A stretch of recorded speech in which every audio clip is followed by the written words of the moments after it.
Jua-Jua. Ya, kembali lagi bersama kami Tarnama Podcast, tepatnya di lantai 5 Universitas Emputan Tulan, Kampus Bhinneka Tunggal Ika.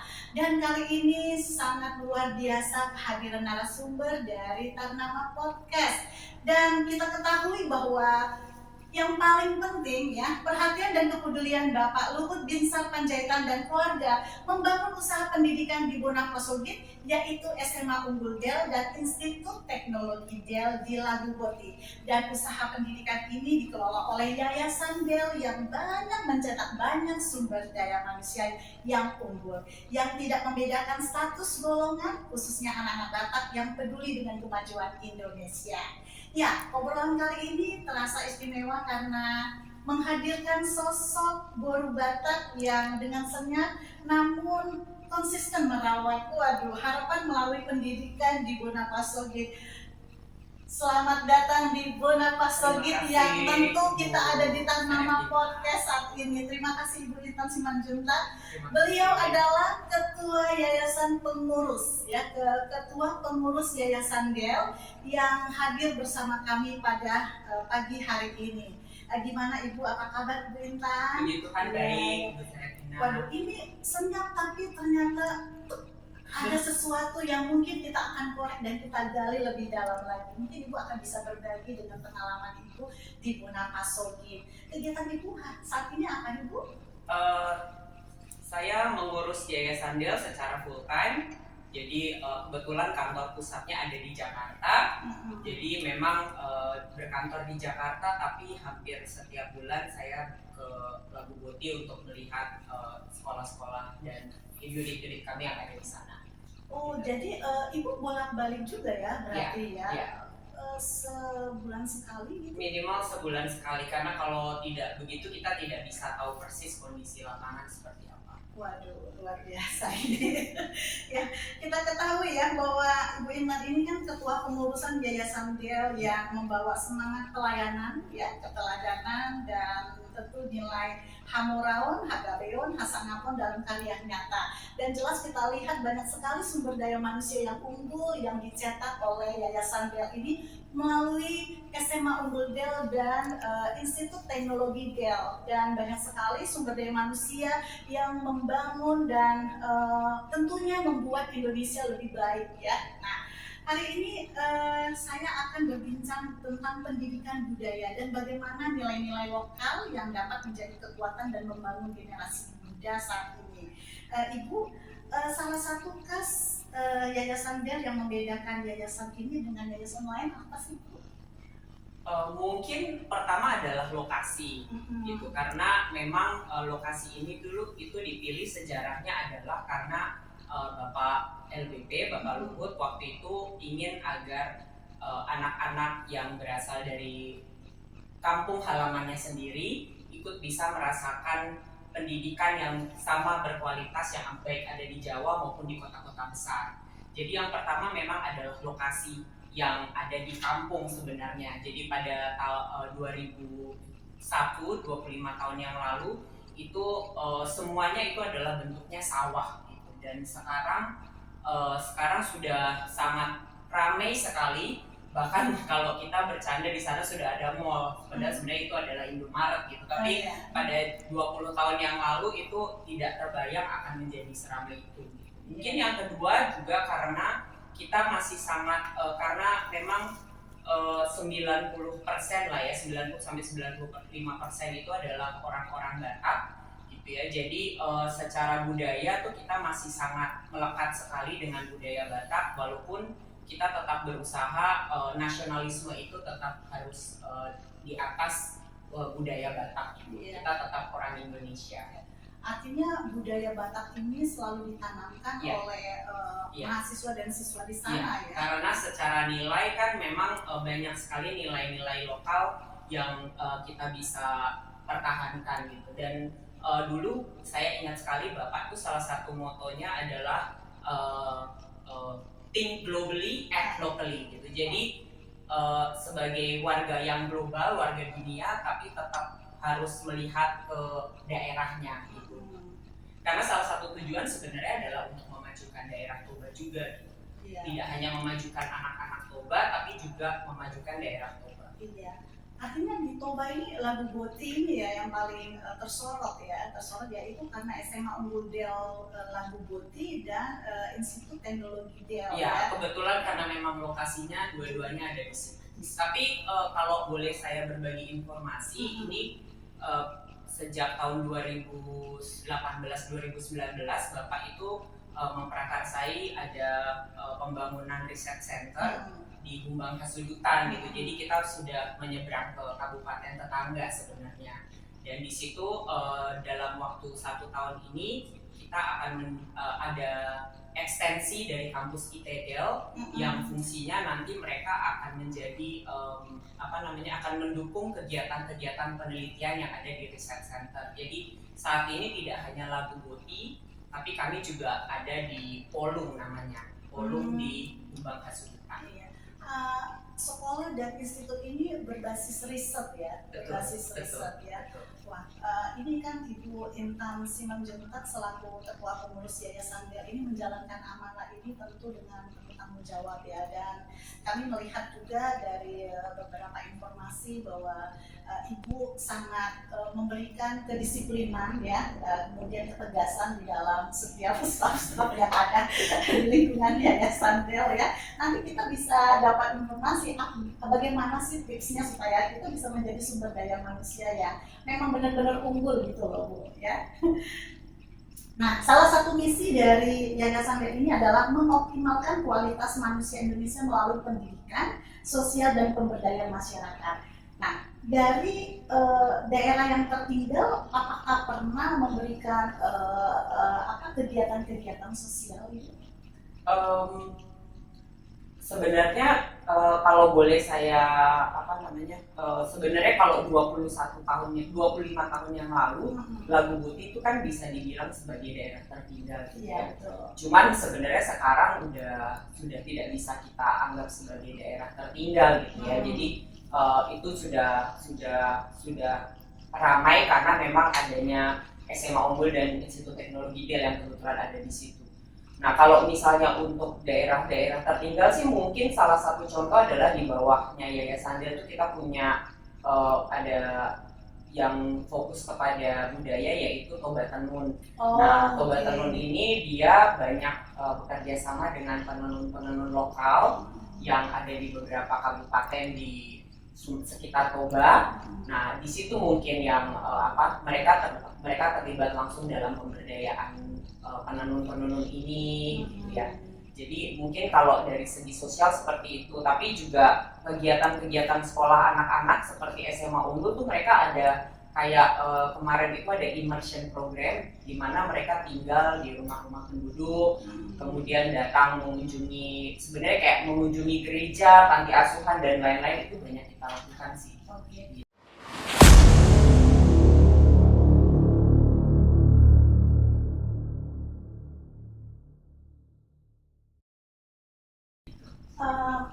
Kegiatan sosial dan pemberdayaan masyarakat berarti melibatkan mahasiswa, siswa dan dosen, guru ya Bu ya di situ ya. Salah satu yang pernah saya ingat dulu pernah mengunjungi panti ya, mengunjungi panti, dan itu sangat luar biasa kebersamaan keluarga besar dari Yayasan Del. Untuk menjaga kualitas keberlanjutan unit-unit pendidikan Del ini apa sih Bu strateginya Bu? Kalau dari kacamata saya ya, masing-masing unit pendidikan kami itu sebenarnya kami kan punya 7 unit. Jadi kami selain ada Institut Teknologi Del, ada SMA Unggul Del, kami sebenarnya punya sekolah juga di Jakarta namanya Sekolah Noah. Kemudian di Batam itu kami punya rumah aman namanya Rumah V untuk anak-anak korban perdagangan dan kekerasan seksual. Kemudian kita punya Del FM, radio yang ada lokasinya ada di Lagu Boti juga. Kemudian kita punya sekolah kasih yang baru sebenarnya. Jadi masing-masing unit ini punya ciri khas masing-masing Bu. Jadi kita tidak mempush satu model ke masing-masing unit ini karena mereka sudah punya visi dan misi masing-masing. Tapi yang dipastikan oleh Yayasan Del adalah bahwa semua unit itu tetap komit kepada visi misinya. Jadi misalnya kalau Del FM dia komit dalam memberikan edukasi melalui media radio gitu ya, baik kepada anak-anak muda dari pendidikan sosial budaya. Nah, kalau SMA Unggul memang visinya mencetak anak-anak SMA yang berkualitas tidak hanya akademik. Jadi masing-masing ada visi dan misi. Jadi yang dilakukan oleh Yayasan Del adalah memastikan mereka berada di jalurnya. Gitu. Itu sih yang lebih kami lakukan adalah seperti itu. Jadi kami pun harus berusaha memahami setiap unit itu punya keunikannya masing-masing. Berarti dari beberapa unit yang tersedia yang dibentuk oleh Yayasan Del ini, salah satunya tadi ada radio ya, ya. Berarti sudah berapa lama itu? Radio sudah dari 2018. 2018 ya. Berarti itu menyiarkan tentang budaya atau hanya pendidikan saja? Karena jadi radio ini dulu memang awalnya mau bentuknya itu adalah sebagai media radio gitu ya. Tapi waktu itu ketika kami berkomunikasi dengan waktu itu kami bekerja sama dengan konsultan radio karena kami kan secara background tidak punya skill di radio gitu ya. Nah, betul. Nah, dari hasil penelitian dari hasil survei konsultan karena radio ini ada di Kabupaten Toba, banyak pendengarnya itu adalah target pendengar itu sebenarnya anak-anak muda gitu. Jadi radio ini akhirnya kami buat menjadi radio anak muda di Toba. Range-nya tadinya range-nya tuh sangat sempit. Tadinya range-nya tuh SMP, SMA, kuliah. Namun ternyata berjalannya waktu banyak yang akhirnya mendengarkan radio kami. Jadi range-nya sekarang sudah ke usia muda juga, jadi ke 40-an gitu. Jadi range-nya dari anak SMP sampai 40-an. Dan komitmen dari Radio Del FM ini adalah memang radio yang kalau ada istilah edutainment ya gitu ya. Jadi memang banyak tentang edukasi, tentang budaya, tentang sosial. Mereka banyak bekerja sama dengan musisi-musisi lokal, dengan budayawan lokal, dengan UMKM gitu. Jadi radio yang sifatnya komersil dan masih menghibur tapi tetap banyak kontribusi dalam berbagai hal. Artinya yang mengisi di radio itu tentu berbagai macam atau memang dari puji Tuhan kami dapat talent anak-anak muda dari baik dalam Toba maupun di luar Toba yang memang mereka akhirnya bekerja full time di radio, tapi mereka banyak menjalin kerjasama dengan banyak pihak. Iya, baik, terima kasih Bu Intan. Ada satu yang menarik di saya bahwa pembentukan karakter di siswa dan mahasiswa di Yayasan Del ini sangatlah tegas ya, karena Bapak Luhut luar biasa ya. Saya sempat juga jadi beliau ya. Sangat luar biasa dan ketegasan kedisiplinan itu paling utama. Nah, dari Ibu sendiri bagaimana untuk melihat kualitas karakter dari peserta didik gitu? Iya. Jadi kalau saya pribadi sebenarnya kembali lagi ke filosofinya Yayasan Del. Kebetulan dari Bapak Ibu Pembina kan sudah memperkenalkan filosofi kita itu adalah 3M, Martuhan, Maroha, Marbisu. Jadi semua yang ada di bawah Yayasan Del, kalau saya pribadi gitu ya, tidak boleh membawa filosofi saya pribadi.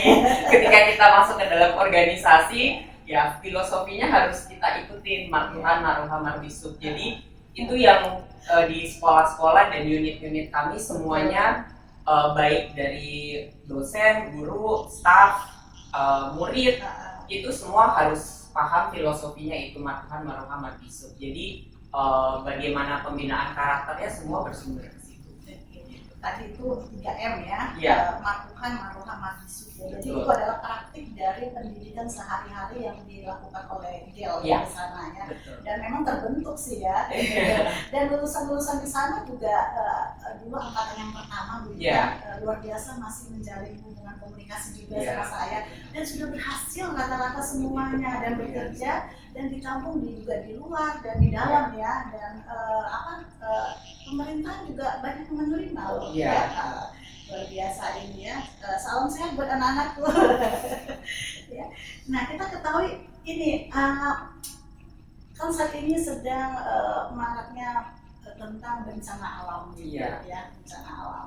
Nah, kita melihat bahwa banyak sekali kedukaan yang kita rasakan ya. Nah, tadi bahwa Yayasan Del itu kan ada kegiatan yang sosial, pemberdayaan masyarakat dan pendidikan ya. Tentu banyak sekali keterlibatan di bencana alam ya Bu ya. Mungkin bisa disampaikan Bu gerakan yang dilakukan Bu? Jadi kalau karena kebetulan Lagu Putih adalah di Lagu Putih itu adalah tempat di mana unit-unit kami banyak berada. Jadi memang kegiatan sosial kami untuk tanggapan terhadap bencana itu kami pusatkan di Lagu Putih. Dan kita sudah bentuk tim sih Bu Serevina. Jadi 1 minggu setelah kejadian itu, beberapa hari lah ya setelah kejadian itu, kami bentuk tim yang melibatkan semua unit. Jadi supaya semua penyaluran yang dilakukan dari Yayasan Del itu terpusat gitu. Jadi dan langsung tepat sasaran. Jadi kami punya kebetulan Del FM itu mereka banyak channel-channel di banyak kabupaten, banyak mendapatkan informasi langsung dari lapangan gitu. Jadi Del FM lah yang kami tunjuk sebagai motornya di depan. Betul. Di belakangnya unit-unit yang lain. Jadi kalau misalnya ada yang mengikuti Instagramnya, online-nya Del FM, di situ banyak sih bahwa apa saja yang kita lakukan selama tanggapan terhadap bencana. Itu tadinya kami hanya ingin menyalurkan bantuan dari dalam Yayasan Del sendiri gitu. Tapi ternyata karena dilihat oleh masyarakat umum bahwa cara kami menyalurkan itu tidak lewat organisasi lain lagi gitu ya. Jadi kami memang langsung ke tempat karena kami banyak berkomunikasi dengan Pemda juga setempat gitu. Jadi banyak yang akhirnya mereka bahkan menitipkan donasi mereka melalui melalui panitiaan kami buat ini. Puji Tuhan, jadi dari bulan akhir November sampai Desember itu kita sudah 5 kali sampai dengan saat ini, sudah 5 titik yang kami kunjungi. Tapi di luar itu kami juga banyak banyak memberikan santunan juga.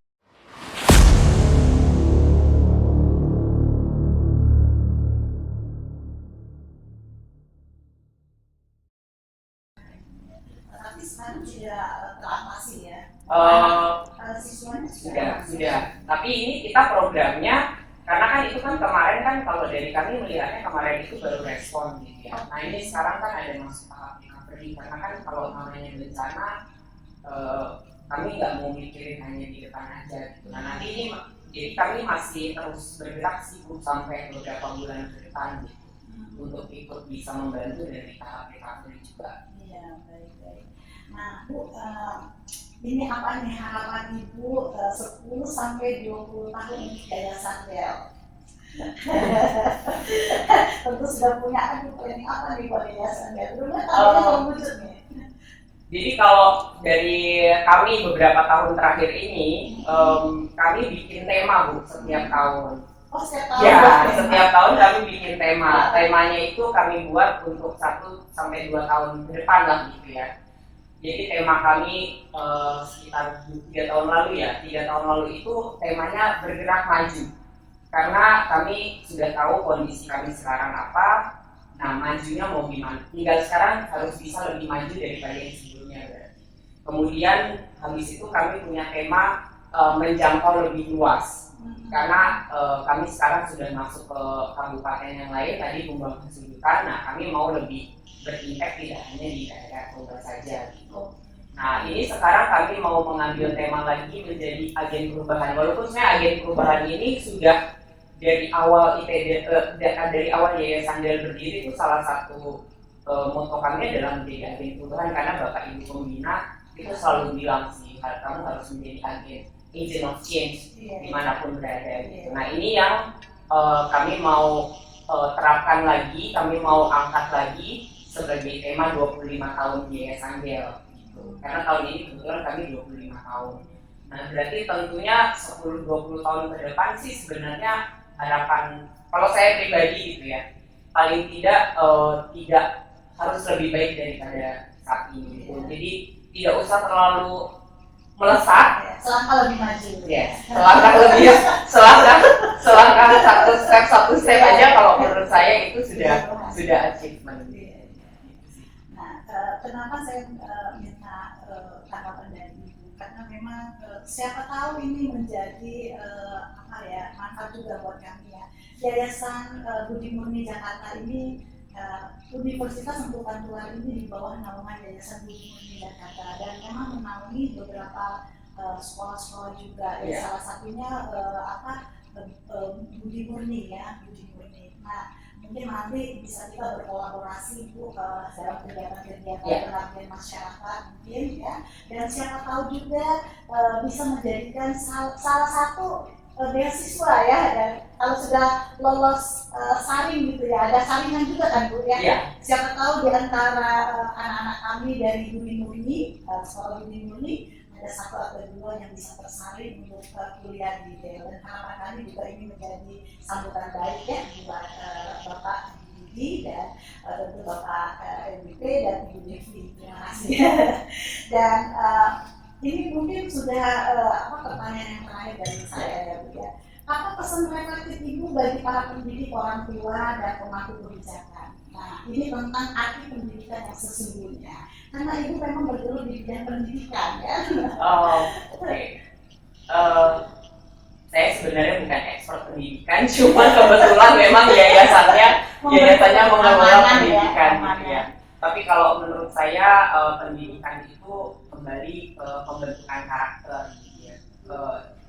Ini juga berkali-kali sih dari Bapak Pembina juga selalu menerapkan, selalu mengingatkan kepada seluruh mahasiswa dan siswa setiap tahunnya gitu ya, kalau ada acara wisuda, tidak ada gunanya menjadi orang pintar kalau tidak memiliki karakter yang baik gitu. Dan karakter yang baik itu kalau menurut saya ya ditunjukkan dengan menjadi berkat bagi orang lain gitu ya, dan tidak mencari, kalau saya pribadi tidak mencari pengakuan atau pujian gitu, lebih kepada, jadi kalau menurut saya intinya pendidikan itu holistik sih, nggak bisa cuman otak, tapi dari karakter, dari hatinya juga harus dididik, itu menurut saya sih. Jadi IQ, EQ, SQ seimbang. Ya.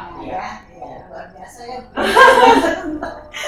Dan kebetulan memang kan kebetulan kalau saya melihat memang model pendidikan sekarang memang sudah mulai di situ ya, mulai memperhatikan tidak hanya berlomba-lomba dalam segi prestasi, tapi juga mulai memberikan perhatian banyak kepada mental development juga gitu, supaya menjadi manusia yang sehat.